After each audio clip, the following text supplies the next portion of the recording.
લોકમત ન્યૂઝમાં આપનું સ્વાગત છે। વડોદરા શહેરમાં દારૂબંધીના કાયદાની કડક અમલવારી કરાવવા માટે સયાજીગંજ પોલીસ સતત એક્શનમાં જોવા મળી રહી છે। ત્યારે એમએસ યુનિવર્સિટી પાછળના વિસ્તારમાંથી પોલીસે લાખો રૂપિયાના વિદેશી દારૂનો જથ્થો ઝડપી પાડતા ચકચાર મચી ગઈ છે। મળતી માહિતી મુજબ સયાજીગંજ પોલીસ સ્ટેશનના સ્ટાફને ચોક્કસ બાતમી મળી હતી કે એમએસ યુનિવર્સિટીના પાછળના ભાગે પોસ્ટ ઓફિસ નજીક એક શંકાસ્પદ કાર લાંબા સમયથી બિનવારસી હાલતમાં ઊભી રાખવામાં આવી છે। બાતમીના આધારે પોલીસે સ્થળ ઉપર વોચ ગોઠવી તપાસ હાથ ધરી હતી।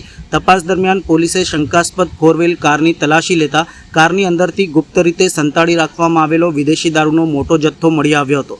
પોલીસે કારમાંથી વિદેશી દારૂની નાની મોટી બોટલોથી ભરેલી કુલ 34 પેટી કબજે કરી હતી। આ સાથે ગુનામાં વપરાયેલ બિનવારસી કારને પણ કાયદેસરની કાર્યવાહી હેઠળ જપ્ત કરવામાં આવી છે। પ્રાથમિક અંદાજ મુજબ ઝડપાયેલો દારૂનો જથ્થો લાખો રૂપિયાની કિંમતનો હોવાનું માનવામાં આવી રહ્યું છે। શહેરના મધ્ય વિસ્તારમાંથી આટલો મોટો જથ્થો ઝડપાતા બુટલેગર નેટવર્ક ફરી એકવાર ચર્ચામાં આવ્યું છે। હાલ સયાજીગંજ પોલીસે દારૂનો જથ્થો વડોદરામાં કોના દ્વારા મંગાવવામાં આવ્યો હતો, કારનો મૂળ માલિક કોણ છે અને આ જથ્થો ક્યાં સપ્લાય થવાનો હતો તે સહિતના મુદ્દાઓને ધ્યાનમાં રાખી સઘન તપાસ શરૂ કરી છે।